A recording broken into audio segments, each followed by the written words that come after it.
কাউকে ভালোবাসি বলার আগে ১০০ বার ভাবা উচিত। আর কাউকে কথা দেওয়ার আগে অন্তত ২০০ বার ভাবা উচিত। কারণ কি আপনি জানেন? কারণ হচ্ছে ভালোবাসা শুধু একটি শব্দ নয়, মানুষের হৃদয়ে গোপন করা একটা বিশ্বাসের বীজ। আপনি যখন কাউকে বলবেন যে আমি তোমাকে ভালোবাসি, তখন আপনার কাছে মনে হবে এটা একটা অনুভূতি।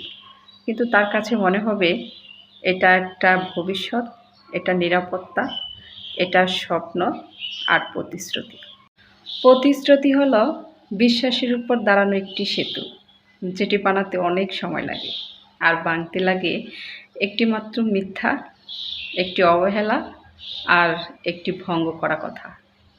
মানুষ সাধারণত আপনার রাগ ভুলে যাবে, আপনার ভুলও একদিন ভুলে যাবে। কিন্তু তাকে দেওয়া যে আশা দেখিয়েছেন, যে বিশ্বাস দিয়েছেন, তারপরে যদি সে বিশ্বাস ভেঙে দেন, তার ক্ষত অনেক সময় বছরের পর বছর থেকে যায় মানুষটার হৃদয়ে। তাই কাউকে ভালোবাসার আগে ভেবে নিন আপনি দায়িত্ব পালন করতে পারবেন কিনা। কাউকে কথা দেওয়ার আগে ভেবে নিন আপনি তা রাখতে পারবেন কিনা। কারণ পৃথিবীতে ভাঙা কাজ জোড়া লাগানো যায়, কিন্তু মানুষের বিশ্বাস ভেঙে গেলে সেটা আগের মতো কখনোই জোড়া লাগে না। চুরি করা ভালোবাসা দিয়ে কখনো রাজপ্রাসাদ তৈরি করা যায় না, শুধু নিজের ঘরটাই জ্বালিয়ে দেওয়া যায়। কেউ আপনাকে গুরুত্ব দিচ্ছে না বা একটু সময় দিচ্ছে না, তার মানে এই না যে আপনি অন্য কারো কাছে শান্তি খুঁজবেন। ভুল সংশোধনের চেষ্টা করা যায়, কিন্তু ভুল মানুষের হাত ধরা সমাধান নয়।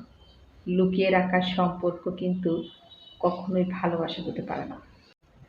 ওটা হলো ধ্বংসের একটা চূড়াবালি। আপনি যখন অন্য কারো মায়ে পড়ছেন, তখন হয়তো আপনার ওই অবহেলিত মানুষটি আপনার জন্য ঘরে অপেক্ষা করছে। একবার ভাবুন তো, সব কিছু জানাজানি হলে আপনি কি আগের মতো মাথা উঁচু করে দাঁড়াতে পারবেন? আপনার সন্তান কি বুক ফুলিয়ে বলতে পারবে আপনি তার আদর্শ? সময় থাকতে ফিরে আসুন। মোহের চেয়ে মায়ার টান অনেক বেশি শক্তিশালী। নিজের সম্মান আপনার নিজেকেই রক্ষা করতে হবে। নাম্বার 1 হচ্ছে কেউ আপনাকে দেরিতে ডেকেছে, ডিরেক্ট আপনি না করে দেন।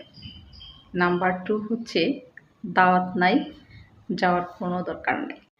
নাম্বার 3 হচ্ছে কেউ আপনাকে ভুলে গেছে, আপনিও তাকে ভুলে যান।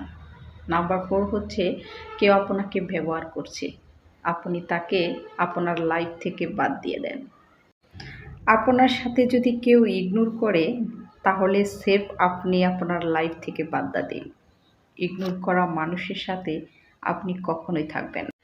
নাম্বার 6 হচ্ছে আপনার সাথে যদি কেউ বিশ্বাসঘাতকতা করে, তাহলে আপনি তাকে মাফ করে আপনি মুভ অন করেন।